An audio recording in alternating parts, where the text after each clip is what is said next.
Okay. Hello, everyone. This is Caillou back here with Leah and Alex, and we're doing a little bit of a live show for Ship of Magic. So, we already recorded a little bit of this with my friends, and now our friends, I guess, Julia and Jared, um, and got their insights into reading the books, which was a lot of fun. But now we're just going to be giving our full spoiler thoughts on Ship of Magic as a whole and what we're excited for going into Mad Ship. Um, I think for me, one thing is that I just don't remember, like, again, going this trilogy, I realized that, like, I don't remember a lot of, like, how we get to certain points. Like, for me, what I remember in Mad Ship is, like, okay, Brashen comes home at some point, him, Althea, and Amber decide to fix Paragon. Paragon is a little whiny butt about it, and then I think does the sacking of Bingtown happen then? It can't happen then because they would still be in Bingtown. So I don't even know what else happens in Matchup. Like I guess Wintrow fixes Kenneth's leg, and goes to see She Who Remembers. But yeah. Well, Malta. I would guess Malta and Selden go to the Rain Wilds in this book. Right. But that's the only other thing that I feel like I can remember. At some point, Wintrow releases that serpent, but I I don't. thought it was the next book. Is it this one? I think it's the very end of this book, if I remember right. He releases a serpent, gets all burnt up, and then the start of the third book is just like, oh, my boy, he's dying. Maybe you're right. I don't remember they do end each of the books on a big serpent thing. Yeah, I remember the series events as a whole, but not what books they take place in. Same. Mm-hmm. It's all one big book for me. Mm-hmm. I'm that way to some degree, but I do remember divisions, which is weird because I did read them all in one big blur on vacation. So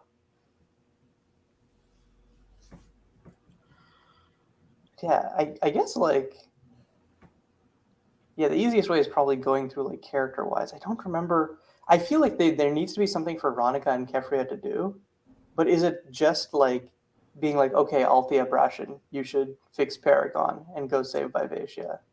Well, I don't think they have anything to do with that. No, I thought they start we see more of the council and stuff with them, I thought. Okay. I think that there are more meetings and everyone's fighting and stuff. And then once Bingtown gets sacked, they're take control. On the run. Oh yeah. That must happen. I feel okay. I do remember that happening in Mad Ship, so I feel it must happen at the second half once they've left on Paragon or something. Yeah.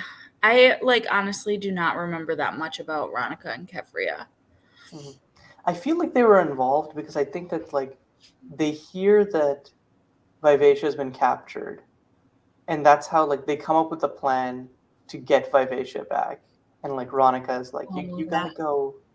Brashen sees the Vivacia painting at a pirate auction or something and finds out. And then comes home and tells them. It's all a blur. Did you guys start reading it yet? No. I did because I thought we were going to record the first episode today. So I started reading it, but I just read the prologue and the first 2 chapters.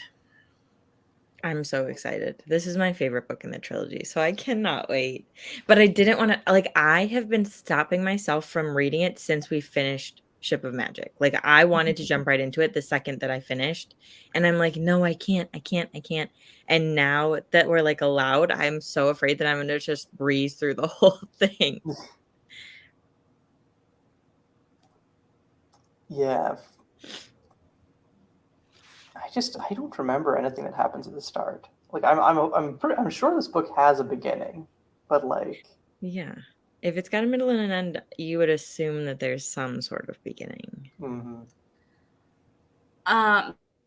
the beginning is like Amber hanging out with Paragon and Wintrow trying to convince Kenneth to let him chop his leg off. Okay. Very fun. I guess I just don't remember because it's all like necessary build up to some of the more like impactful story beats. Yeah, and it's a lot of like recap of what happened in the last book, which like I know is helpful for if you take a break, but when we're reading them back to back like this, it's kind of annoying. Yeah, not necessary. Mm-hmm. Yeah, for like Ship of Magic itself, I'm like so surprised at how many hints and how early they drop about like the ship connection and all of that. Mm-hmm. It's so crazy to me. Well, like it was enough that Jared basically figured it out. I know. What the Yeah, heck? I don't get that. I don't know how he did that. I had no idea what the ships were like when I read it. I wasn't even close to coming to a conclusion. I don't even feel like I was suspicious about it. I was just like, this is magic. So, like, it's just how it is. There's some magic wood that's fine. I, like, don't even think I cared to know that stuff. Like, I was more focused on, like, what was happening and, like, hating Malta and hating Kyle and all of that stuff to, like, dig deeper.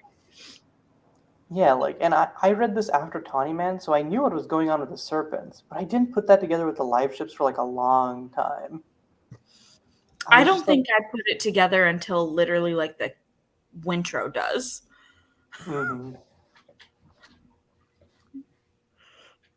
But yeah, she like it's because this is literally my second time reading this. It was there's so much dropped that as like setup that like I just missed on the first read. She does like such a good job of like especially with Kenneth. Like I feel like that's another thing that if you're savvy, you can figure out details. You can't figure out his whole story, but you can definitely figure out details of his life.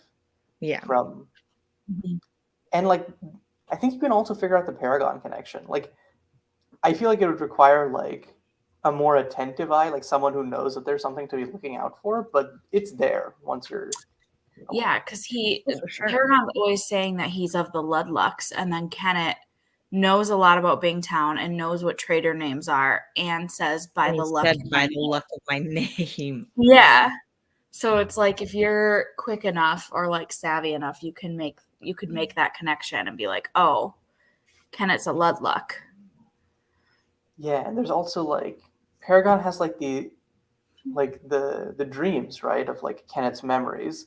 And as we go on, we learn about Kenneth's connection to Egrot and all of that. So if you're thinking about like, okay, who could this be that Paragon's having dreams of? It kind of makes sense.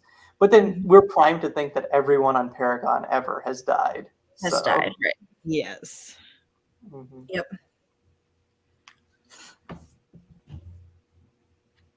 But yeah, I think it's a really cool technique where it's like we're sort of used to the world being compressed even when it's spread out geographically because of the skill.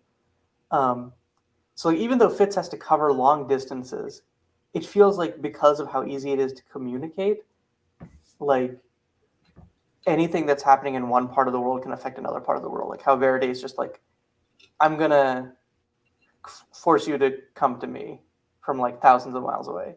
But in live ships, she's like, okay, no more of that skill magic nonsense. Now distance is gonna mean something. But actually it doesn't because all these characters are still related anyways. They just don't directly affect each other. Hey. Do you hear that? Kali is mad. She mad that you sat in her chair? No, she's mad at my other cat, Baby Jay. He instigates, and she doesn't want to play, and he thinks that hissing still means it's time to have fun and play. He's naughty. Leave her be. You stay over here, you little shit. I should not have started Mad Ship because there's so much I want to say already about like. Say it. And Well, maybe this we'll is talk about it. spoilers all, so it doesn't Well, even matter. You Yeah, can say. that's true. When you were talking about like how you could piece together Kenneth's like parts of Kenneth's storyline, there's a part where the charm like asks Kenneth if he desires Wintro like right away in the beginning, and then he says, "Would you do to him what was done to you?" And Kenneth was like, "No, nothing." And he's like, the charm's like, "I know everything about you and everything that's ever happened." And I was like, oh my God, it's so obvious what happened to him. Yeah. But I did not pick up on it on my first read at all. There was something I had to make a note somewhere about something because something I think Jared or Julia said sparked like a very big spoiler thing for me that I wanted to say, but I can't remember. So I got to find my notes.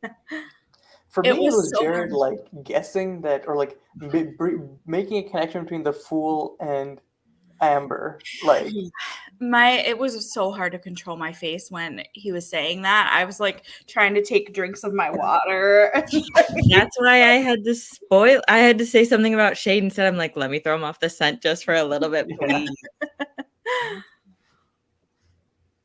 Oh, I found it. So I was like, I wonder if the people working and living on the live ships could make their children disfigured, but it doesn't happen a lot. Because we did hear about Kefria having that like child who had to get taken away. So I wonder if the live ships can kind of have that same power that the Rainwilds does on the people who live and work near them. Maybe. and But But it's just do minor. the live ships have like the power of dragons to like shape that? Maybe. Maybe. But they just don't know about it. And that's why sometimes the people who still work near them have babies who are like disfigured or something. yeah, That would make maybe. sense.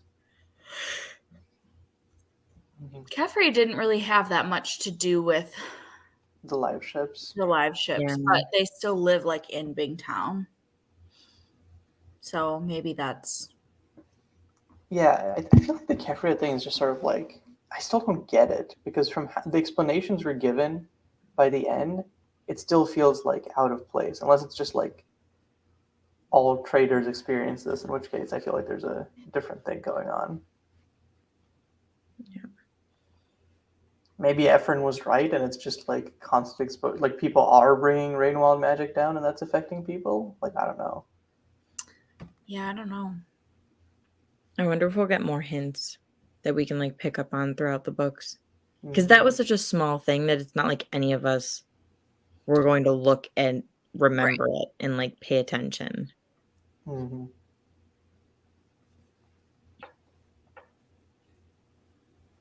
I'm excited for more Paragon and Madship. He's like one of my favorites. Same. And getting to see him like interact with all the other characters and be like a main character at the end. Though I'm not looking forward to his tantrums while they're trying to fix him up. Oh yeah, it's annoying. I wonder if we'll have much more sympathy and stuff for him, and like it'll be kind of like how we view Malta now, or if it'll still be like kind of annoying. The thing about Paragon that makes me feel a little different towards him than Malta is that Paragon has Amber, who is like very patient with him and will explain like, I'm doing this for your own good, and like this is what's going to happen to you if we don't do this. Whereas Malta just has Veronica and Kefria like screaming at her all the time and not giving her explanations for things. Yeah. But it's like with Paragon, it's like you are like, this is your only chance. Like, I know it's not your family, but get over it. This is your only shot. Yeah, you have to do something. Right.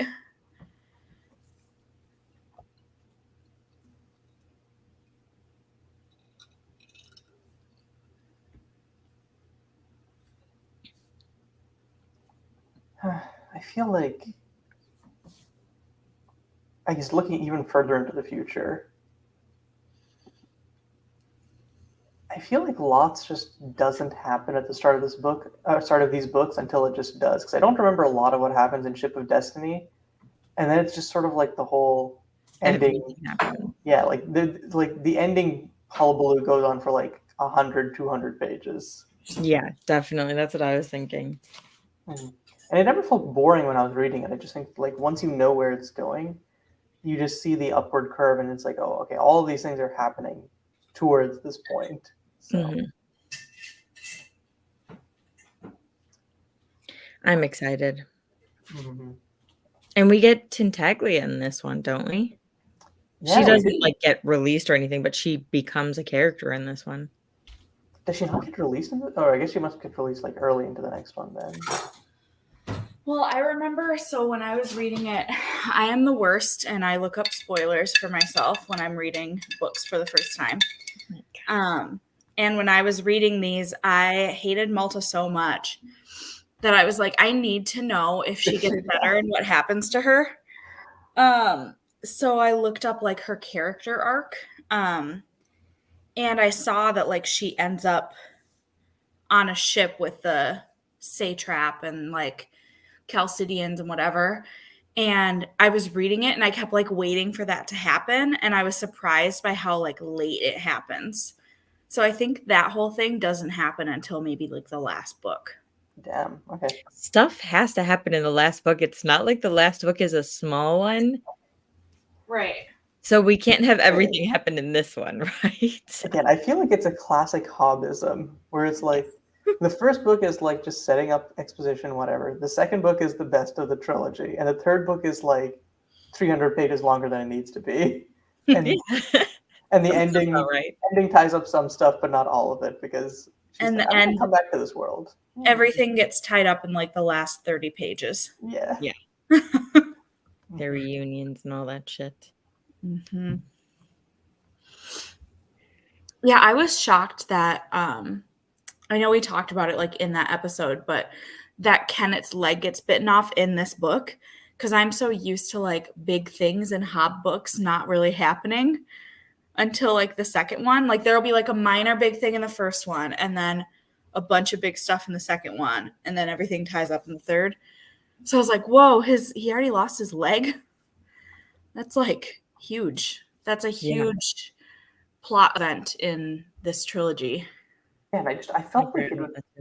I always remember him as being like so confident in the first book, and I thought it would happen like near the end or something as like a big shift. But it's a state he exists in for like a good quarter, third, something of the book. Yeah. And then like most of the second book, he's recovering or yeah, like I don't feel like he really gets back to his self until like the end of the second book. Yeah, I think so. He is much more like paranoid and stressed than like relying on his luck and like confidence in this next book, I think. And I wonder if that has to do with like Wintro showing up and kind of throwing him off and bringing back memories that he doesn't want to have. And if it's like his leg was the first part of it and then Wintro coming and showing up and being like such a strong character and like draw for him, if those two things combined threw him off so bad that he's like, everyone's out to get me. He does have the thing where like, again, completely surreal scene, and I have like it's caught me so off guard the first time where it's just like, we're going to this secret island that's super beautiful. Here's my mother. She doesn't have a tongue. This is the basement where you'll be staying forever, Kyle. Yeah. Then it's like, okay, gotta do a little murder. Bye, Sadar. He just puts Kyle like in the ground and is like, bye-bye. Yeah, and not like in the way that you usually say that phrase. Yeah. He was buried alive. But it's really interesting because like he has this thing where he's like, I gotta honor Wintrow's wishes. I won't kill him. But I'll just like stuff him away where Egrat stuffed my father away. Yeah, I'm excited to like relearn that backstory because I don't remember like how Kenneth and Kenneth's father is related to the Ludlucks.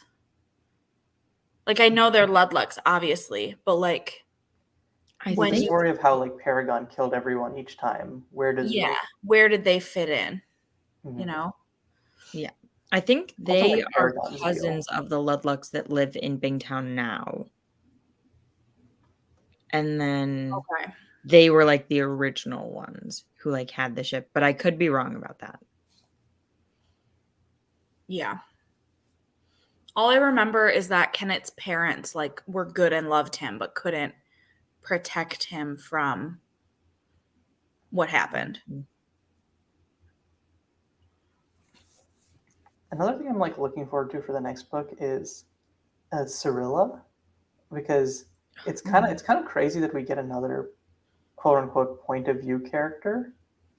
And I feel like she, even though like she sort of comes in midway and isn't like as like I guess trilogy spanning impactful, I feel like the role she plays, she's like one of the more interesting characters for me because of like she like spans the like Jamila and the Satrapy and Bingtown, and I feel like her motivations are like if we just saw her like without a point of view, I think she would be like, "Wow, this asshole's trying to take over Bingtown."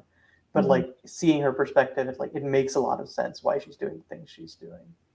It makes a lot of sense, but it did not stop me from hating her guts because I hated her. Damn. I think it was the last book. I hated her.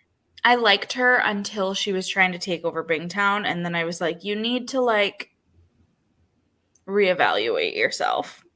Because what happens to her like completely changes her character, which makes sense when a traumatic event happens to somebody. Sometimes that can like completely change the way that they operate. But it's frustrating when you're like, stop doing this to Bingtown. Yeah, they have enough problems as it is. Can you maybe cut it out? Well, to be fair, I feel like that's the one thing that doesn't change between like before and after traumatic event TM because she's always been like a scholar of Bingtown, like obsessed with it. She just sort of like I guess the angle she's like, I'm not going here as a scholar. I'm going here as like a refuge, and I need to like consolidate power. Yeah. Yeah. Like if she would have gone, what I felt frustrated about with her is like if she would have gone to somebody like Ronica and was like, this is what happened to me, I need help, then like Ronica at that point in the book probably would have helped her. Like this Ship of Magic Ronica probably wouldn't have. Should have been like, this is the But family. what if she went to Kefria, though? Trap, you know? But like by that point when all that's happening, like she had Cyrilla had people that would have like helped her and protected her if she would have explained, and instead she's like just trying to do a complete takeover and gather power to herself. But she's also like scared and paranoid, so I understand like where her thought process is. I just wish it wasn't that way. Yeah. It's also strange because I feel like lots of the ending stuff happens where it's like you get what you need and not what you want, and I sort of feel like that doesn't happen with Cyrilla almost, where she ends up becoming like chancellor or whatever of Bingtown anyways, even though like it really seems like that's not what is going to bring her peace. She gets like a semi-happy ending, right? Because she's in Tawny Man. When like the Bingtown delegates come to Buckkeep and Fitz is like hiding in the walls listening. It's Selden and I think Cyrilla that are like explaining this is what's going on and we're in this war and the dragons, and then Ketrigan gets mad about the dragons. That's all I remember, but I'm pretty sure Cyrilla's there. So I 100%. Think like her and Selden and like her and the rest of the Bingtowners like come to some type of agreement. Yeah, she's like chancellor or something of Bingtown. I don't know. She's like some big shot. Yeah, she's like a big shot. But yeah.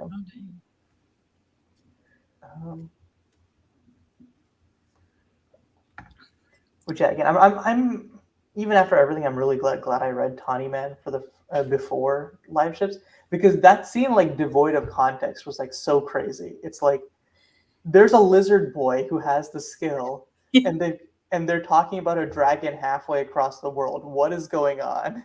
It's nice because if you read Tawny Man first, it's almost like you're fully getting Fitz's perspective on that scenario happening. yeah. Like you're just as confused as a reader as Fitz is. Whereas when you read these ones first and you go into it, you're like, yay, Selden's here. Yeah.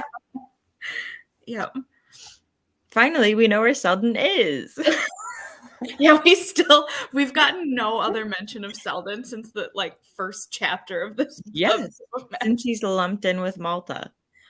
Oh, it's crazy. Malta doesn't even think about her brother. That's wild. No. Like the only person, there was that one time where Ronica was like, "Where's Selden?" and then just moves on. Yes, she's like, I should have Nan check on him or something like that. Like, what the heck? Take care of him yourself. Like during the not live show, I remember someone said like all the Vestrits are like drama queens, and then I was gonna be like, yeah, even Selden, he does a disappearing act. Yeah.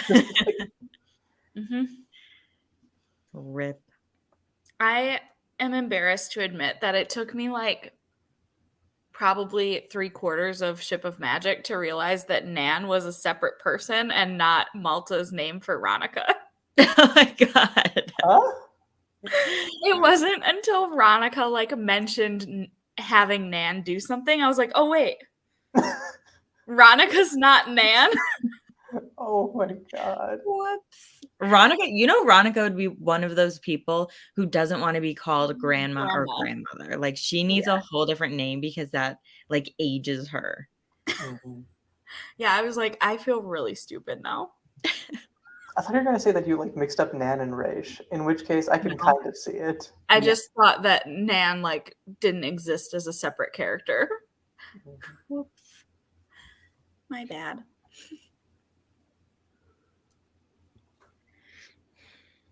Yeah, I wonder if there's I'm pretty sure Jared will figure it out given how perceptive he's been so far. But I would really love it if Julia somehow doesn't figure out that the Fool and Amber are the same person, and it takes them until Golden Fool to figure it out with Jack. I don't know. I wonder if there are people who just didn't get it until that point, because I think it's possible to just miss the carving. If I hadn't been spoiled, I think I would have not gotten it until Golden Fool.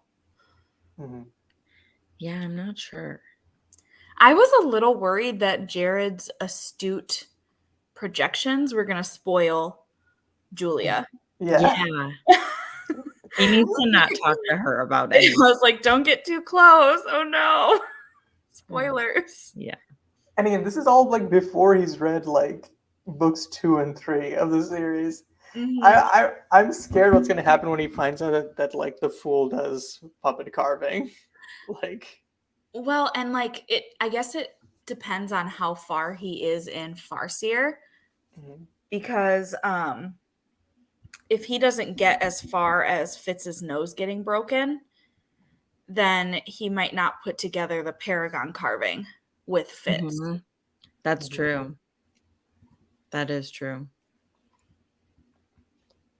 I think last I saw, he's pretty far into Royal Assassin. He's at the part where Night Eyes jumps through Fitz's skill connection with Will or Justin or something. Or I think it's Justin. Scratches them and then Justin pees his pants. Yeah. Which is I think 3/4 of the way through. It's definitely after he comes back from raiding and stuff. Yeah. Yeah, because he's really tired and he can't really fight back, and he's trying to not show Justin how tired he is. Mm-hmm. Yeah, I remember that. I want to. Yeah. Also, he has a list of stuff that he. Oh yeah, wait. He picked up on Ketrican having the wit already. Jesus. He's like, Kendricken has some form of wit and can train Fitz, and it's like Fitz acknowledging and actually working through his wit. Sorry, boy, that's not happening. No, he won't. He will never, like, one of my biggest frustrations with Fitz is the fact that he will not let Webb talk to him about the wit. I'm like, me as a reader, I want to know Webb's wit secrets. So Yes. like, just to have the conversation so that I can learn. Yeah. Fitz, you can forget about it right after you have it. Just have the conversation. Burrage really messed him up. As much as I love Burrage, like Burrage was really like internalized witophobia right now. I have such a love-hate relationship with Burrage.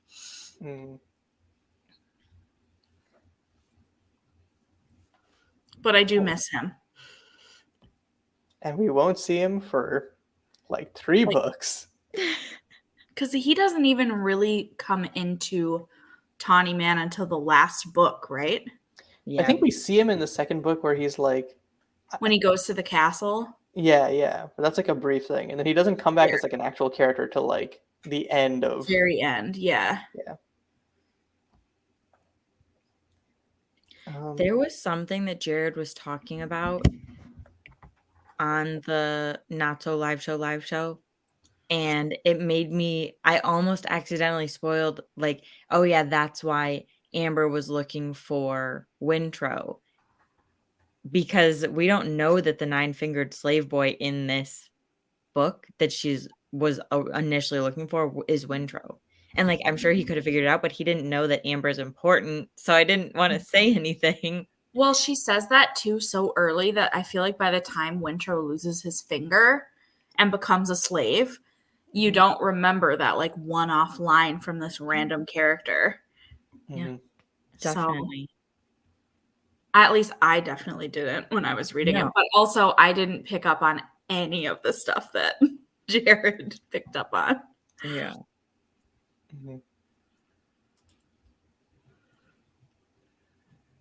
Oh yeah, other stuff, like it was very funny because Jared was like, stuff I'm curious about and I hope that we find out more about in this series. The name of the forging device / process. And what's up with the white ships? And it's just like, oh yeah, these are things that we're not gonna get. You're not gonna get this trilogy. No, kiss those answers goodbye.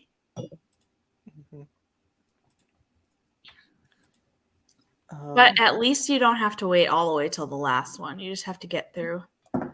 Well, and he has already read Live Ship, so he can go right from Farseer to Tawny Man. Yeah, pretty much. Well, he's reading Live Ships concurrently, so. Oh, for some reason I thought he'd already finished all. Well, I think he's bouncing back between them.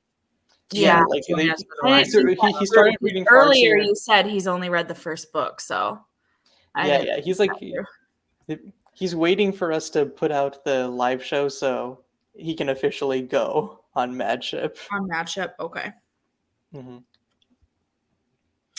I wish we could like somehow add them to our Discord, but like to get their like make another channel being like the spoiler-free one or something. I mean, I could definitely do that. Zone. I could like set up roles and permissions that our general channel can only be seen by us. Yeah, and then we just have like containment channel for Julia and Jared. Yeah. Safety bubble. They get their safety bubble. Because they do talk about it a lot in the group chat we share. There's also there's like some choice quotes where like talking about the time where like Fitz comes into Shrewd's chamber and finds like that Wallace has put up all the smoke. And Jared's like, glad the king isn't dead yet, but he got pretty close. Almost 420 blazed it out of existence. True. Poor Shrewd.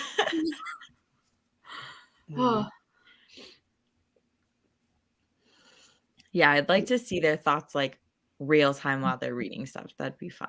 It would be, yeah, for sure. I'll throw them in actually right after we do this. chuck him in. I'll be like, Force you can him come to be back now. friends with us. Well, he was Jared was coming close to like picking up that Paragon is multiple people within that ship too. Mhm. I thought he was just a ship with a personality disorder when I first read it. Right? Oh, okay. I thought it was just sort of like obvious what was going on because they talk about like needing 3 generations to make a live ship happen. So I was like, yeah, these are the 3 generations. Mm. Oh yeah. They just never coalesced. I just thought he actually had like DID or multiple. whatever. Yeah. I didn't realize that he was actually like part Kennet and part 2 different dragons and all of like the other Ludlucks that died on board and all that stuff. Mm-hmm. Oh yeah, also, at some point, Jared is around and down to hop on. So if you want to get him on and grill him, because we talk a lot about his predictions and stuff. So if you want to like... God. Mm-hmm. Okay, if we have any other spoilers, all thoughts, we should get those out beforehand. Get them all out. I don't think I do, other than like I'm excited for Kennet to die, and I'm excited for Kyle to die, Same. and I'm excited for Althea and Brashen to like get together, and Malta and Rain. I'm so excited for Malta and Rain. I'm so ready for that already. I love them, and I can't wait because I don't think in Ship of Magic we got Rain's perspective, like his No. point of view character yet, I and think I'm we so start Yeah, getting he's still old, potentially lecherous vampire. yes, basically yes. I'm also excited for that. excited to watch Malta just like read the satrap to filth constantly. Same. The satrap not getting any sort of punishment is the thing that annoys me most about the ending. Yeah, Like, it's But not. it makes sense because like people in power never get punished for stuff like this. Like I want him to get eaten by Tentaclia. Like I want that's not him too to much to ask. I want him to Yeah. get an ending like Hest. yes. You please. I will Literally. never stop talking about Hest's ending because it's like one of my favorite things in this It's whole the most series. satisfying ending ever. Yeah. It's, I wish all perfect of because them it's perfect in every way. Everyone gets their like in like sort of forced but not really forced way. Everyone gets like their emotional catharsis, and then he wanders off and gets eaten, and no one remembers him ever again. Yeah. They're like, Hest? Who's that? Mhm. Carry on. The only thing I care about is that what's her name? Oh my god, Alice Elise? or Elise? Elise. Yeah. Is that Elise has like this moment of like, oh my god, he's loose in the city. But yeah, like, because he's gonna ruin all the stuff. He's gonna trample over shit and stuff. Yeah. But then he never comes back again, so like it's okay, homegirl. Yeah, totally fine. A dragon named him Meat and then ate him.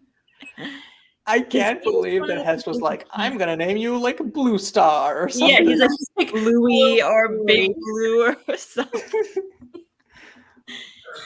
And I shall name you Meat. But Yeah. the bad, like, Hess doesn't even understand them, right? He just hears them as beasts. So, like, he's I that. think that like Yeah, I think Colorado or whatever like skill communicated with him somehow. Really? I don't know. I feel like I remember him hearing the meat comment. Or maybe Colorado just said it to be dramatic because of course he's a fucking dragon. They all do that. Yeah, I don't know. I'm just excited for that part. But I still have a long way to go until then. But that's like the type of ending that I wish we would have gotten for the satrap. Mm-hmm. Same. That would have been a good one. Does he like do anything in Rainwalls Onwards, or is he just kind of like back to being a force in the world? I think like in this series, Jamalia is more of like an entity, and then in that one, Calcid is more of the Makes like sense. foreign entity. Are there any like countries that are referenced that we just don't ever visit in? I don't think so, because the only other one I can think of is Claris, but we get to Claris at the end of Fitz and the Fool. Yeah. Mhm.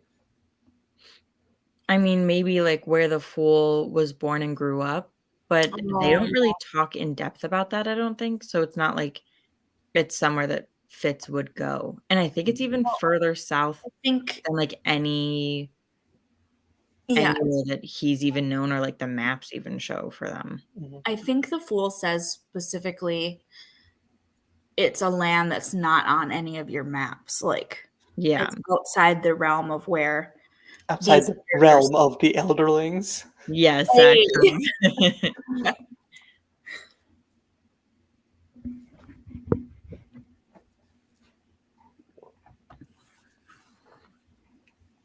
But yeah, if we're good for it, I'm just gonna poke Jared and be like, "Hey, you can hop on now." Um, though I guess also before that,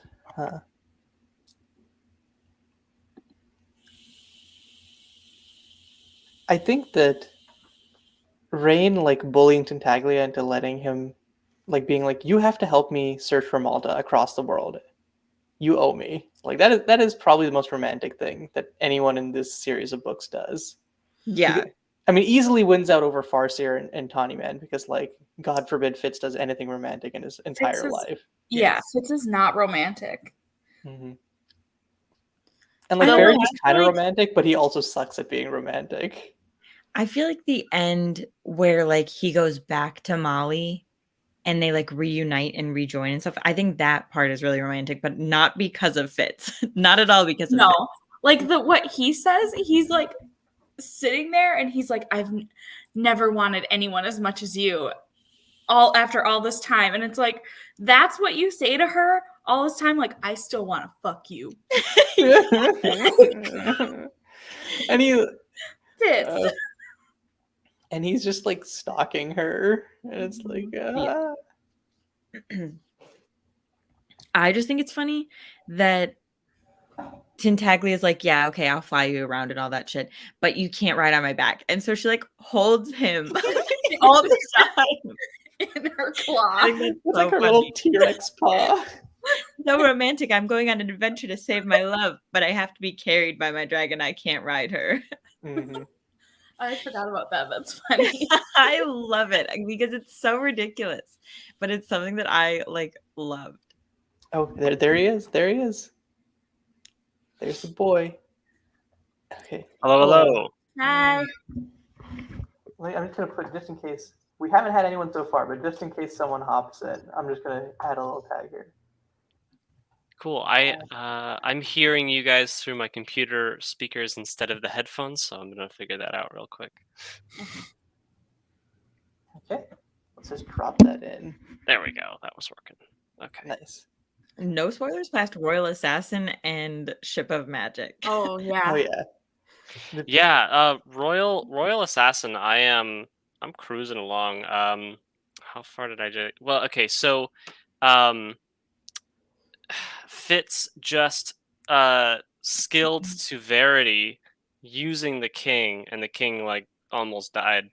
And this is like right after Kettrikin and them got back from the duchy to the south, where they defended against some raiders and stuff like that. Oh yeah. Yeah, it's pretty hype. Kettrikin wielding her cloud sword just around. Yeah, Kettrikin just absolutely destroying fools. It's great. Mm. The thing that stands out the most to me in my mind is like this detail where she's barefoot on the frozen ground. Yeah. Mm-hmm. Yeah. That was also great because Burrich and Night Eyes meet for the first time, if I remember right. Yeah, I mean, like Burrich isn't very happy about that, but yeah, they sure do. Do you like it so far? Yeah, it's really fun. I think that the second book, it does a better job of like having that tension be throughout the book and kind of ratchet it up. Where the first one, it's like, well, stuff's happening, the kid's growing up, that's cool, but here, like, there are things progressing, there's plots in motion, and like you know that there's a plot in motion. You may not know the full scope of it or why or how, but you're kind of figuring that out, and I think that's super fun. It's I like awesome. how you say like there's not as much tension. Meanwhile, like when you were talking to me about the first book, you're like the kingdom's gonna fall. The kingdom's Well, so done. I think I'm surprised the kingdom didn't fall by the end a of the first reading. book. That's not so much of a reading of the tension as much as like I kind of just didn't think Fitz was like this was the kind of story where our character was gonna fix anything, So I was like, okay, the kingdom falling is the setup for the plot. You know what I'm saying? Like I thought that Mhm. was gonna happen as a catalyst for lots of shit going forward. But instead, it was like, oh, a close call right at the end as the climax. Mhm. Makes sense. And then the whole second book being like many more close calls. Yeah. You could rename that trilogy as a series of close calls for the Six Duchies. Mhm. Yes. Yeah. Or Yeah. just like the Farseers keep fucking up and won't stop fucking up. Yeah. Yes. Yeah. It's pretty good. It's pretty good. Wait, so we're talking ship of magic in this podcast, aren't we? Well, at I least mean, that's yeah, the but I mean premise. now that you're here, did you get? We talked about everything else except for Ship of Magic. Yeah, pretty Yes. much. We Nice. talked about what we're excited for the rest of For Mad Ship, we talked about Tawny Man, we talked about Rain Wilds, we Yeah. talked about everything, but not Ship of Magic. But not ship of magic. Well, excellent. Yeah, I was told that there might be some viewer questions. So I'd be Dude, happy to field unfortunately, those. it looks like we've picked a time where there aren't any viewers. Rest in peace. Okay. Yeah, because I wasn't sure if it was like live viewer questions or if it was like, okay, we got some, and we're gonna do them. Sounds I good. posted on our Instagram, but no bites. No Mhm. bites. Fair enough. Fair enough. Well, yeah, sounds good. So We are the viewers. We will question you. Yes. please do. I guess mostly it's just like I think that the way that you're experiencing this is wholly unique to the because again I did a weird thing where I skipped from the first trilogy to the third trilogy and then I came back and I read Live Ships. Leah accidentally started by reading the first book in the last trilogy and then loop back around. But I don't think anyone has done what you're doing, which is basically reading Live Ships and Farseer simultaneously. Yeah. Yeah, it's pretty fun. I mean, they are well separated, I think. I haven't had too many instances where it's like, oh, I really wish I understood this in Live Ships. By reading the first trilogy first. Mhm. It's been kind of fun to see some extra bits of world building. Put in the puzzle pieces a little bit about what do the Rain Wilds kind of mean outside of Bingtown, which is like their whole thing is the Rain Wilds, right? A lot about the Elderlings. That's a huge question mark. I'm really hyped to see what the Elderlings are about because they're a big, cool piece of world building, ancient history, like some sort of like progenitor race concept thing, which is always a fun time, right? Possibly responsible for how the Fool is able to be clairvoyant, or that's not the right word. No, that is. Fair enough. Because it's like the Fool did this wild like, hey, Fitz, you asked me 3 times, so I'm gonna tell you like all the stuff, and you're gonna get real upset about it. And Fitz basically had a heart attack from hearing it. But it was like, hey, what if you took all of the different like foretellings and like, portent stuff from the whole world, put it all together in a machine, and then like, collected it like a library, and then like had someone to channel it through. That's what I am, and that seems designed, right? That seems like the kind of magic that was put together rather than like it's an aspect of the world. So that screams Elderlings to me, which I'm very excited to see any more information about. I have no idea if I'll be able to like if the Elderlings will appear or if they're super gone or anything like that. But it's exciting. It's cool stuff. It's good lore. And at this point, Verity is already left, right? Oh, Verity's so Yeah, like he's this been gone. Yeah, because they just tried to skeleton him. Yeah. Yeah, to verify that he's not dead, which of course no one's going to believe them. But you know, Regal is making those big plays. I mean, he's wasted no time. As soon as Verity was out of there, he's like, okay, well, time to erode trust in Kettrican, time to erode, like pushing those pieces forward. Jeez. And really rest in peace to the king. He is having a bad one. Not doing very well and hasn't for a while. And he's trying to do some stuff, but he can't see through Regal's lies very well at all. And yeah. I'm excited for that thing that comes later in Royal Assassin before the other thing.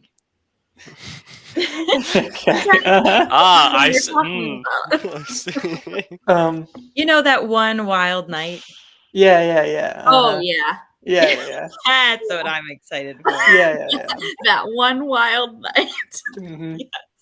Well, for one night only at Buckkeep Castle. Special event. Yeah. Yeah, but You'll know when you get there. You'll be like, I oh, think you're pretty You'll be like, is this is wild. it. right? Like, do you have like a percentage tracker of how close you are? Yeah, I do. Let me see. So I'm listening to it in audiobook form. I'm exactly 80% through. Apparently, I've got Okay. 5 hours and 43 listening minutes left. Okay. So the wild night's got to be coming up. Yeah. I think the wild night happens very close to the end. Yeah. I The don't wild think much night. happens. The wild. So like 90%? Probably maybe? 90%. When But did all the other stuff happen? Like in the last 10%. Yeah. is it the last like Oh, I we guess should. there is- I think we should like probably Okay. not talk about it as much. Yeah. But yes. basically, I think that the TLDR is ending is very hype, and we're excited to hear your thoughts on it. Very Yes. hype. I'm anxious to see because I predicted the king was gonna die in book 2, and it's gotta happen. It's gotta happen. But also He keeps on not dying, though. he keeps on not dying. He keeps on. I do not see it. Shrewd is very shrewd. He will hold on to life. Yeah, yeah. That's good characterization. Dude's just Stubborn as all hell. stubborn as all hell. He's like, drug the fuck out of me, but I'm Name's still gonna be Kevin. here. I love it. It's great. I guess we haven't heard a lot about what you think of Shade of this book. So I'm just running Shade. through the characters because I'm You know, interested in your thoughts. I think Anand, we've talked about Shade a little bit, where it's kind of what's his deal, and you kind of talked about how he has this, and that I'd see more of it, and I think I have is this idea of what Shade is really good at seeing and realizing, and what ideas he's really not keen on, and will do that I do not see it quite fervently about, which is like when it comes to, hey, you're the spy master of the castle, you get lots of information, lots of things, but somehow Shade is essentially behind Fitz on knowing that something is up, like knowing that Regal specifically does not have good intentions. How could you not see that? Like, he's actively doing all this stuff out in, pretty much out in the open, and Shade's just like, well, he's a prince, and can't really say anything about that. Oh God, and that's frustrating. Otherwise, he's lived a long life doing stuff that doesn't sit well with him, and there was a really awesome conversation that he and Fitz had where Fitz just decided to ask the questions of how do you how do you do the assassin stuff and not like how do you remain sane and moral in some capacity? Like how do you figure this? And we got to see a lot about how Shade um you know, he does it through blind faith, basically, is the TLDR. Um, but he knows that he's doing that, right? He's like, I am putting my faith in the king and in the system, and I can't go back now. Like this is the hill that I have decided to die on like 40 years ago, and I'm almost dead on it, so things are going great. Mhm. um, and that's respectable. I think he definitely is limited by that, but um, it speaks to a pretty like a truism about sometimes the way you got to live life. It's just kind of hmm, put your uh, put your faith in something or in a certain way, like understanding the world, and know that you're probably a little wrong, and be like, okay, well, we'll see how this goes, but you got to start somewhere, right? Mhm. Shade is not going to waver or learn at all, but you know, we can't understand everything all at once. So, Mhm. yeah. Have you gotten to the part where like Fitz figures out, or like Shade leads Fitz to figure out something about him? I'm trying to be like not spoilery in case you But haven't. I also don't I ask don't the remember which part. question. Like that Yeah. Shade's been providing the poisons for the king, or that. Not that one. It's to do with Shade's Similar to like about his appearance. and yeah, his like where his origin story TM. Yes. Well, I know he's a bastard, right? I know that he's like Shrewd's older brother or Yeah, okay, something. that's what I was asking Mhm. about. Mhm. Yeah, that was actually a while ago. That's why I wasn't sure. Like, oh, is this Oh, like? okay. I Yeah. just didn't remember where it came up in the series. Uh-huh. My bad. No, but yeah. Uh-huh. Yeah, he's yeah. Which also kind of I makes me think think that like, leads does it he into the have thing. Then. Oh, sorry, some go ahead. amount of skill or anything? I mean, he's I don't think been trained on any of that, but maybe. Oh shit.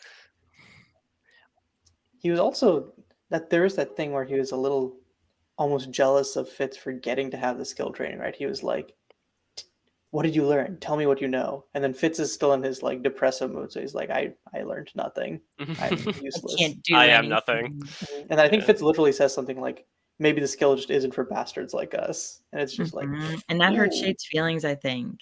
Oh yeah. But Fitz only says that because Galen like skill skill depressed him. Yes. Yeah. him. Yeah, he like burned into his head that he's like useless and he's bad at the skill. Yeah. Yeah. Which is interesting coming to the current moment where like he thought that the king would drain him to skill divinity, but apparently he was draining the king to skill divinity. You know, this kind of I'm gonna do a thing, but I'm going to trick myself into thinking that because he probably still isn't quite hasn't he's definitely hasn't undone the stuff that Galen did to him yet.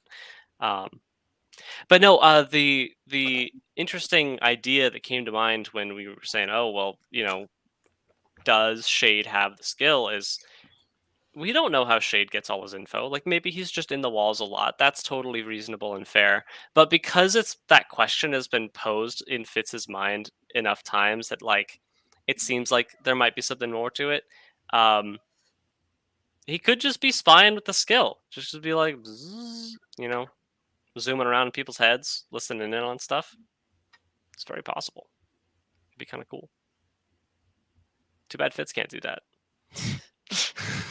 Fitz can't do that yet. Yet. No, One but could hope. mm, Yeah, and probably will. Yeah. So who's your favorite character in Farseer, and then who's your favorite character so far in Live Ship? Mm, hmm. Uh, you know. Hmm. hmm. That's tough. I don't. I'm ashamed to say I haven't thought about that yet. Let's see. Uh, in Or like, or Farseer, talk us through your process of thinking about your favorites. yeah. So I really like. I love Night Eyes. Like, come on, this is the wolf. How could you not? They're waiting for you to say that. These I Night know. Eyes fans over here. Alex and I are like presidents of the Night Eyes fan club. For sure. He is the best. Don't get me wrong. I love that funky little fellow, but they love him.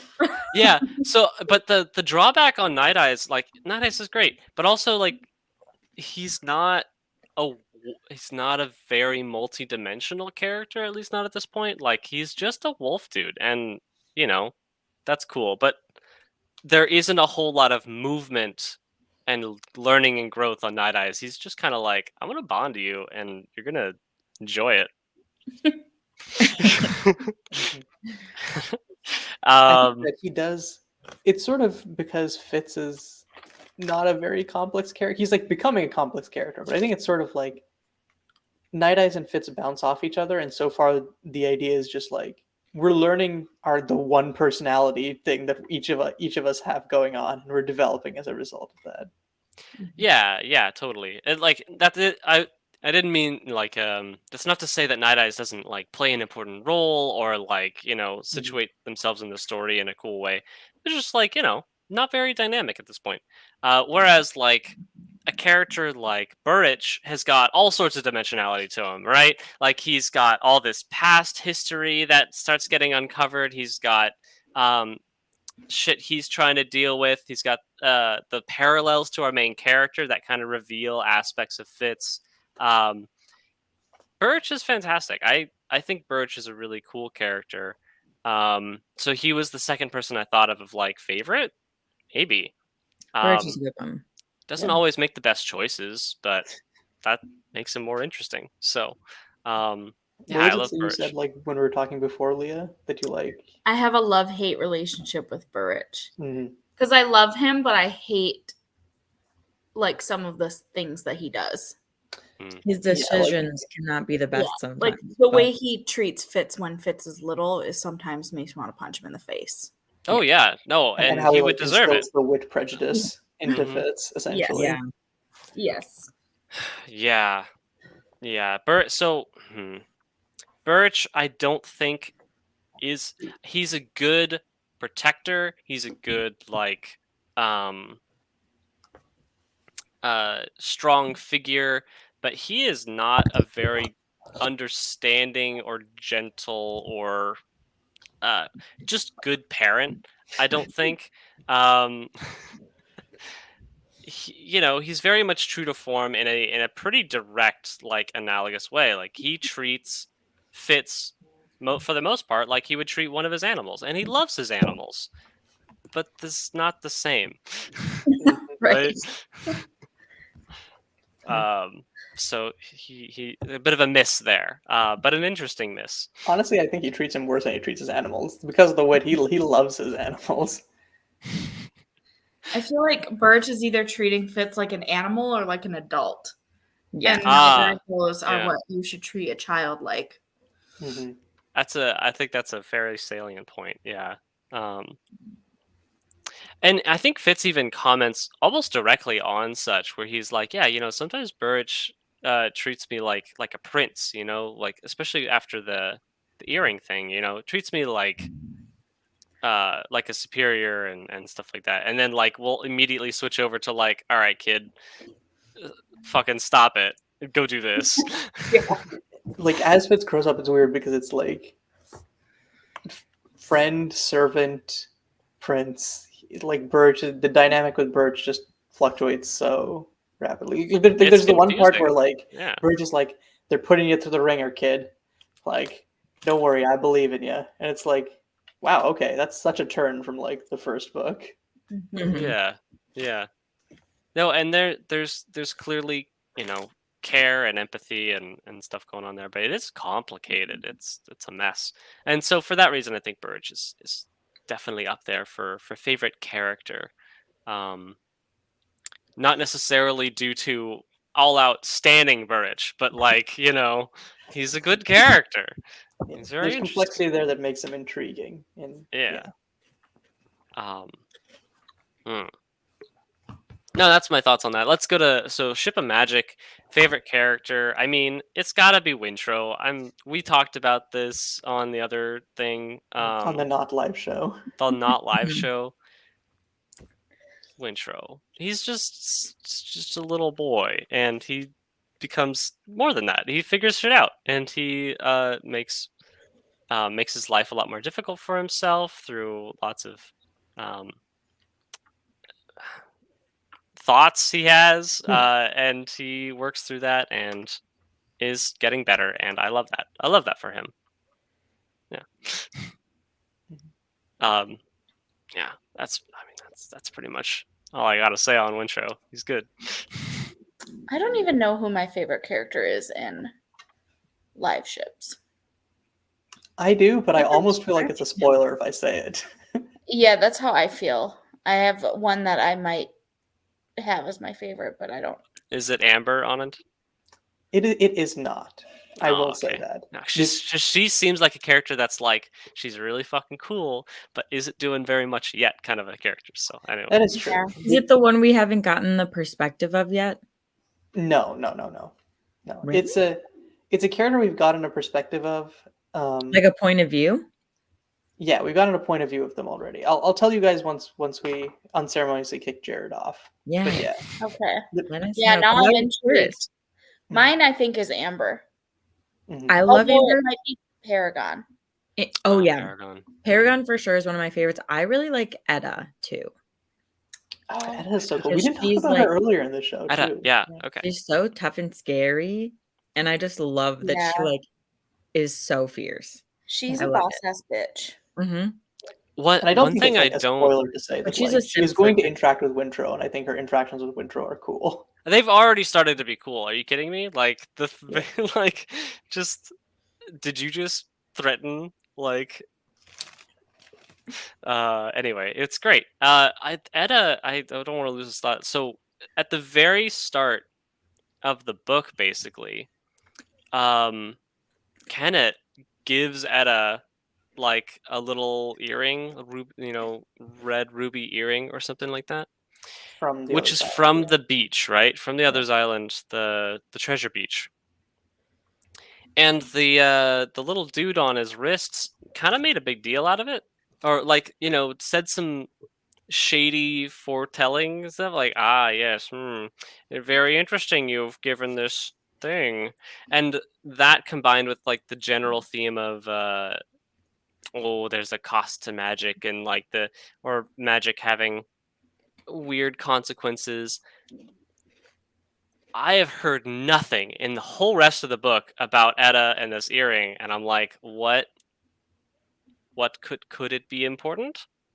Perhaps it might never come back up, but it just seemed like it was a thing. I'm like, foreshadowing, and it hasn't happened yet. Mhm. Yeah. It's Yeah. interesting that you mentioned the whole like theme of magic having a cost, because that's apparently like what started Robin Hobb writing this whole series. Like the idea was, what if magic was like addictive or had like a negative cost, and Mhm. that's how it like expanded beyond that. So that's so cool. wild, especially to see like what comes about from it, Right.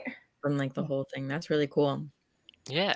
And I think Yeah. it's really cool how she it's not just magic bad, because like I think the wit existing provides like obviously like you can lose yourself in the wit, right? But like the way that Fitz approaches and grapples with the wit, it seems like there's a more like nuanced take there as well, which I love.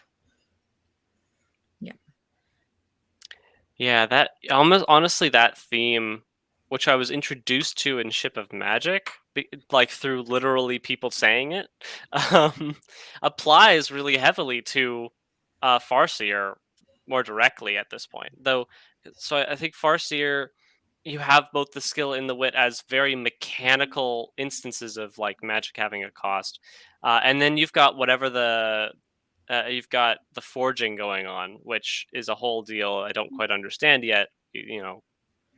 White ship, something, something. I don't know. So maybe there's something to that too. But in live ship traders, you've got these magical goods being distributed, and the effect, like a negative effect of those goods, has not been severe, like really heavily established. But we do have like, okay, well, going up the river mutates you, and like, you know, has a cost. Even just being in Bingtown can have reproductive cost and harm. And so you got that, right? That's the most direct. But maybe, you know, Vivacia's existence, or like something about the magic that's been brought into the world, into the wider world from the realm. I'm waiting for it to kind of, I don't know, solidify itself as some sort of a bad thing, a consequence. Yeah. If you had to guess what that would manifest as, what do you think it would be? Well, if I were to dip into my crackpot theory a little bit, just a little bit, it would be that releasing this magic from the Rainwild, you know, these ruins and stuff like that in the Rainwild forest, has given opportunity for these serpents who I think are, you know, banished or punished in some fashion, possibly like part of something larger that's been cast off into the world. It's given them a lead back to the magic, and that could be catastrophic. That could be a catalyst for something that could be very bad. You keep saying catalyst. I love it. It's a fun word. What can I say? Mhm. Yeah. So, Anand, you're not saying your favorite character. Leia, it was Amber, and Alex, what was yours? I think Edda. Edda, yes. Edda And is super for badass. Farseer, I think that my favorite character. Damn, it's hard. Because like I kind of like all of them. I don't know that there's any that I love. It would probably be Birch or Night Eyes. I think Verity. Birch or Night Eyes is it makes You sense. don't love Verity? Actually, it might have to be my homeboy Verity. Even though he isn't there for a lot of it, but Verity is pretty great. I love Verity. I also like someone who comes up in Assassin's Fate. Assassin's third one. Fate? Or no, what is it? What's the last Assassin's one? Quest. Quest. Yeah, you know what I mean. Oh yeah, you know no wait, I know who you're talking about. Your favorite character, the one that we all love, right? And the one that I'm not defending all the time. That one. No. Yeah. Not her. There's The no other way. girl. There's no way that's Alex's favorite. Oh, Never. Wait, who Really? other girl? I'm trying to remember. that's your favorite? Our old lady friend. Oh Yeah. right. I'm Yeah. just surprised that Duh. that's your favorite. I just like that she's grouchy. I love her too, but Night Eyes is my favorite. Night no, Eyes is I know obviously I my think favorite, but Ketrican like is my favorite. Ketrican is actually flat out just my like favorite. other ones who aren't the Catrican, obvious yeah. favorite. Like those ones are some cool faves. I have to tell you guys something about your favorite, Alex, but I'll wait until Jared drops off because it's spoilery. Fair enough. But I was gonna message it in Discord and I forgot to. I forgot about it till now. Dang. God, yeah, so now that you're talking about it, like, okay, yeah, Ketrican's super cool. Verity, like, we stand Verity. I love Patience too. I forgot. I love Oh, Patience. Patience is so might be my fun. favorite. Damn it. Yeah, I love Patience. Patience is Uh, probably the best.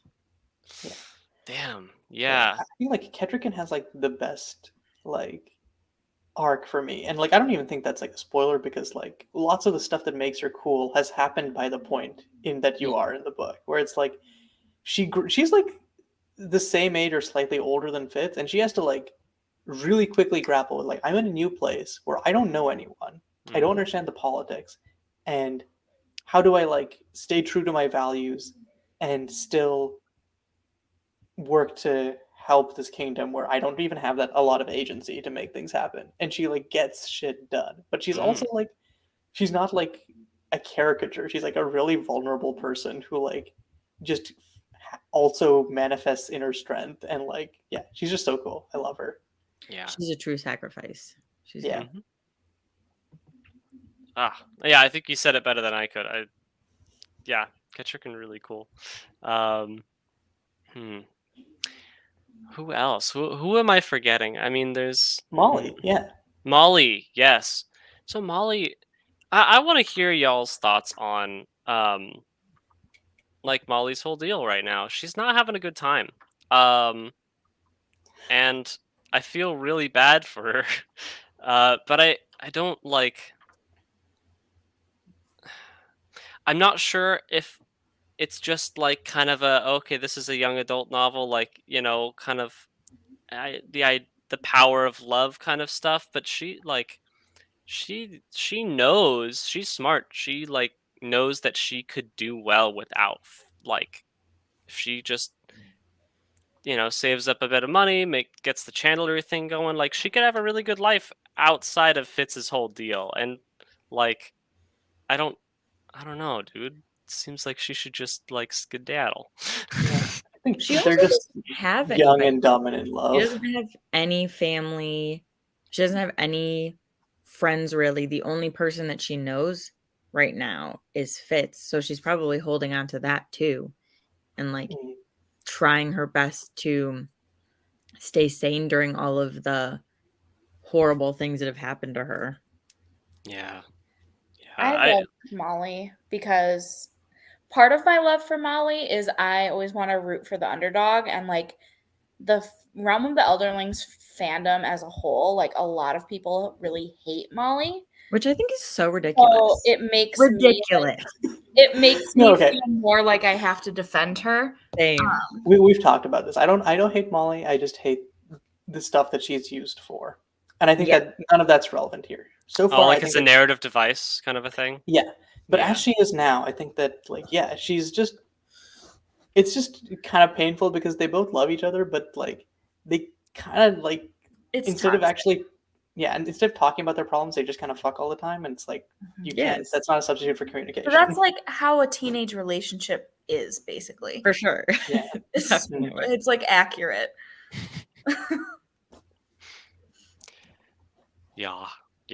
And Fitz just is not willing to like. Molly's like, I'm sacrificing everything, and Fitz is like, cool, I will sacrifice nothing for you.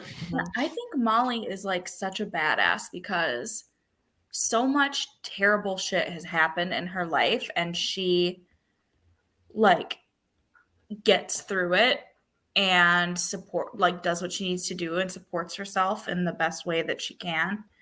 And like she's just out there like trying to do her best, like she never once views herself as a victim. She's like, this horrible thing happened, but I need to continue and I need to move forward and I need to keep going. Which like I don't even think it would be unjustified if she viewed herself as a victim. It's just that she ends up being she like finds resiliency. Yeah. Mm-hmm.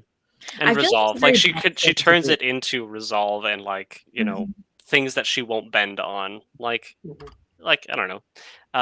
A small example is just like how she reacts to people drinking around her. She's like, all right, I'm not putting up with that. It's not, I'm taking zero of that. Just, that's channeling that kind of trauma and, into like pretty damn reasonable boundary. Value. Yeah, a very reasonable boundary, and then enforcing it and not taking any slack. I think like some people like dislike the way that she reacts in those situations because like we're seeing it from Fitz's perspective, and he's like, I'm not actually that drunk. I just spilled wine down my shirt. And it's like, how is she supposed to know any of that? Like, there's literally no way for her to know that. It's just it's an unfortunate miscommunication, but it's one that like on her end is completely understandable. And she's valid. Like she's explains why things are a trigger for her. It's not just like she rails on Fitz every time he drinks and never tells him why. She's like, hey, this is upsetting to me because my alcoholic father used to beat the shit out of me when he was drunk. Which like Fitz saw. Like Fitz was present for Fitz knows that, yeah.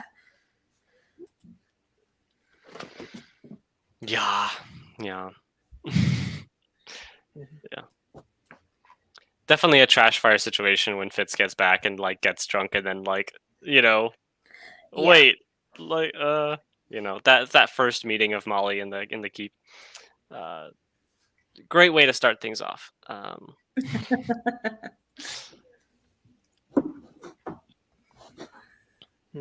guess we Or talked he- a little bit about the Fool. Do you have like more thoughts on them, or just sort of like More they thoughts on the mysterious, Fool? they cool?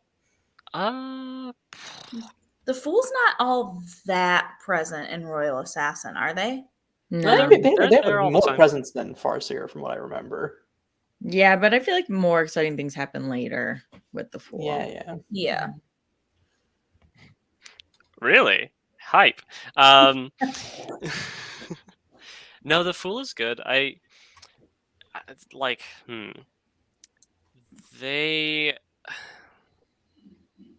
they're not having the greatest time. Most people are not having a great time in this book. Accurate.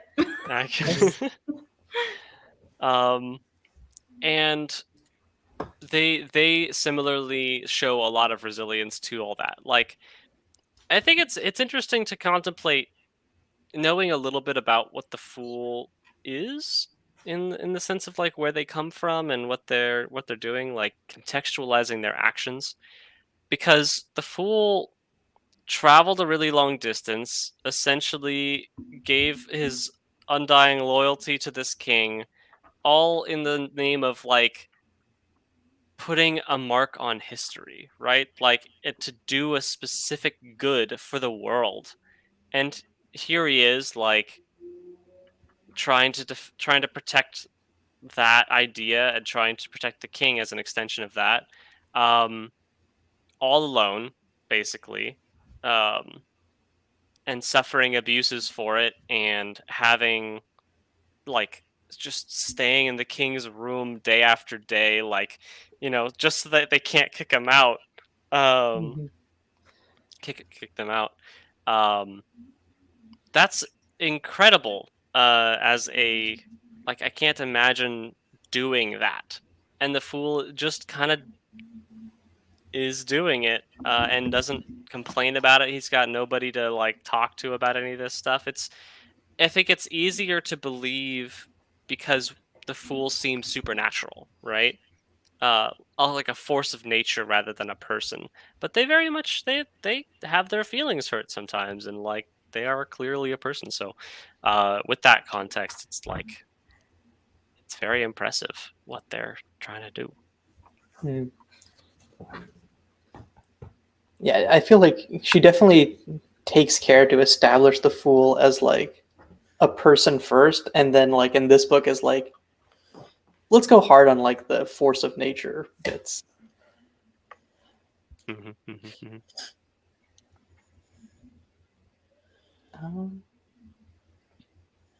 Yeah, I think that's all the characters and stuff. I guess it would just be like, we already had you give some thoughts about predictions for Madship, but do you have any thoughts for like end of Royal Assassin going into Assassin's Quest? Oh my gosh. Also, I will Yeah. say, we've talked at length about how I dislike the titles of these books because of how like non-descriptive they are. Definitely an asset when asking people to like guess what's coming next, because it's just like you can't make any Quest? predictions based on this. Yeah. Yeah. Quest sounds like Fitz is not going to be in the castle. That sounds pretty reasonable to me. But for that to happen, he probably would need to get under Regal's thumb a little bit, or Regal needs to cast Fitz out potentially, in some fashion, like total victory for Regal, to some extent. So, and also, like, is Fitz gonna lead? Like, if just trying to like peel as much meaning from Quest as I can. Like, if let's say I'm right and Fitz like kind of goes on some quest, right? Then is Molly coming with? Is Molly staying at the castle? Are things done between them? Right? Like, how is that gonna play into it? Because I don't think Fitz would want to leave the keep under most circumstances, especially right now, with Ketrican there and pregnant, and Burrich there. Like, definitely the good that he could do and also the people he cares about are all in Buckkeep. So for him to not be there means a lot. It means a lot of things would have to change real fast. So that's vague, but that's a theory. In the third book of a trilogy where you've set up mysteries about like what even is forging, what are the red ship raiders doing, what is this white ship, I have to believe that we like go see that and we like uncover that, maybe even end the war. Um, that might be ambitious, but so okay, quest, leaving the keep, stuff to do in the sea with the red ships. I The way wonder you say it if makes it sound like we're going to Atlantis. we're going to Atlantis. We're going into the sea. 1,000 leagues. And Fitz is actually a serpent. fit. That's the connection with live ships. Oh, the connection with live ships is. Oh, see, okay. So the forging, right? The forging takes like this, like it separates the souls from people, right? And those souls get put into serpents, and so the serpents all come from the north and are going south, and it's all connected. That's now the theory. Mm-hmm. No. No, so then yeah, I mean Fitz goes to the out islands or to the near islands and like does some red ship fuckery. That's the theory for the third book, which would be pretty sick. Yeah, things are not. I mean, I'm gonna keep saying this. Things are not looking good for the kingdom, with most of the coastal duchies like totally out of money and being raided without any protection. And Meanwhile, Regal is like, another party for me and my friends? for me and my friends, some gifts for you, the inland ones, and now probably I think the king is. There's no way the king's not getting sent to the inland duchies. That seems like a thing that like the characters aren't going to be able to thwart or do anything about. And that says death to me. That's not a good thing. Nah, you see what they do is they kill the king so he can't be sent to the inland duchy so he can't die there. Easy. This makes so much sense. You're right. Yeah, especially with all the bad stuff happening on the road. Like, oh no, the king died in transit. How did this happen? Yeah. Guess we have no one else to take the throne but Regal. How could that be? I am so saddened and honored to take up the mantle that my great king left. But yeah, anyway, God damn it, Regal. It's very upsetting. I mean, as far as the live ship traders, I have the crackpot theory about the serpents and all that stuff, but I'm very excited and to see more stuff happen with Paragon, because as I think I mentioned, there's a lot of stuff seem to be set up with that, and that's really cool.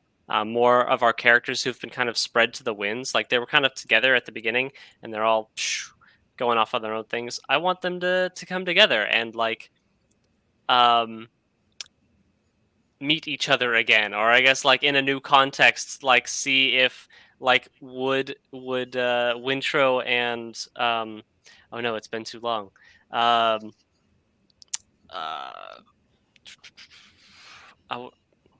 what's Althea? Thank you. I was thinking Asha, and I'm like, that's not it. Althea, like would they get along? How are they gonna resolve the weirdness with so Althea wants her ship back, but Wintro is like bonded with the ship, but then that's complicated. And like, how are these initial like dreams of these characters, they've already been contorted quite a bit. Like Althea, I think she still very much has the same goal, but she's realized that there might be more steps involved to get there. Wintro, I think he still wants to be a priest, but like that has shifted. Like so much has happened to him. I actually don't know if given the opportunity, like what that would mean to him anymore. Like, he's very changed. So, what what will his goals become? Because I don't think he's just gonna fuck off to the priesthood anytime soon. Certainly, he's gonna keep doing stuff here for the trilogy. So, um,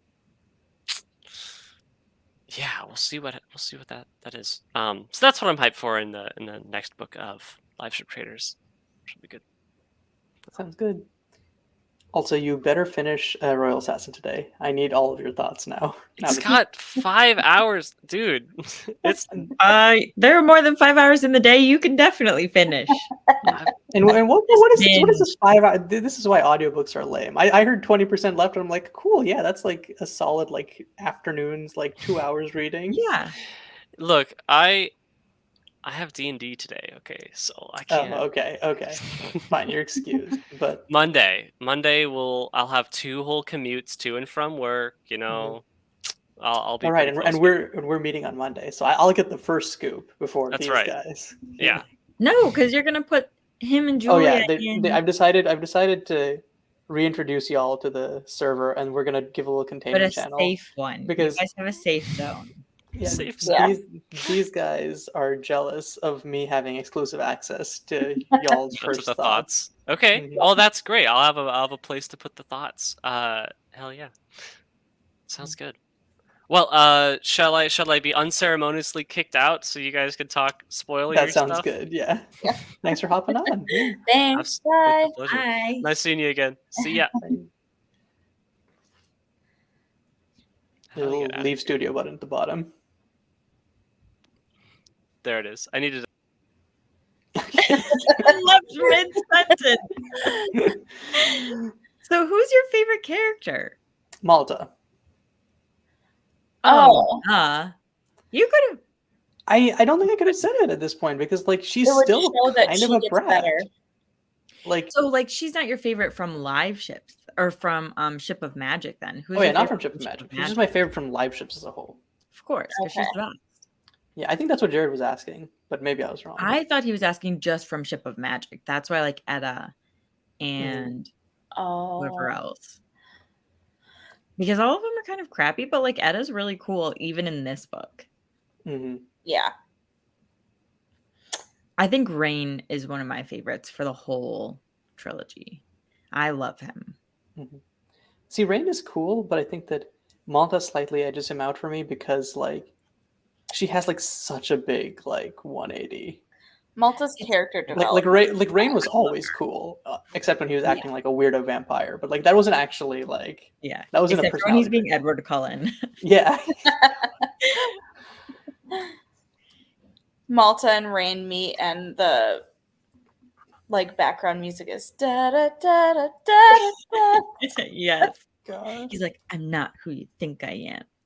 And she's like, I know what you are. An elderling. He would actually sparkle because like the sun would bounce off his Yes. scales. He's like, say it. Say it out loud. I need to hear you say it. You're an elderling. And then she becomes an elderling. It's basically Twilight. It's basically Twilight. Someone write a Twilight AU of Malta and Rain. Yes. Please. What I was gonna tell you guys about Kettle is the other day I was going to St. Paul, and like I've driven to St. Paul like several times, like over the course of my life, probably 100 times. And like earlier that day on Twitter, I saw a video of a kestrel, and I was like, oh, that's cool. I don't think I've seen a kestrel before, like connected that that's what a kestrel was. And I thought of Kettle because that's her actual name. And then as I was driving, I looked at my GPS thing, and there was like a park off the highway called Kettle Park. And I was like, what are the odds that I saw something with both of her names in the same day? And it was like one of them was a park I've driven past like 100 times probably and never knew that that's what it was called. And then you went into the park and saw a kestrel there. Yeah. And a wolf.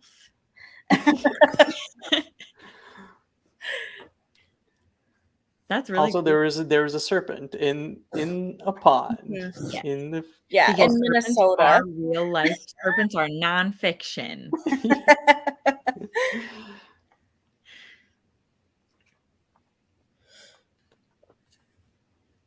But yeah, I'm I very think excited that we're like recruiting a bunch of people to our Robin Hobb cult. Yes. yeah. Like Yeah, everybody. you've been slacking, Leah. Me You're and the Alex, only we one already who got hasn't recruits. inducted somebody yet. It's your turn. I'm trying, but all of my friends read nonfiction, and I'm the only one that doesn't. What about your Nonfiction sister? Be like, this book boring. reminds me of you, and then don't tell her which one. Yes. I don't even know if my sister reads, but she is a lot better now. She's had her own multi-character arc. Mhm. We like that. Hopefully, it didn't require Right. like being kidnapped by a dragon. But yeah, No, definitely Yes. not.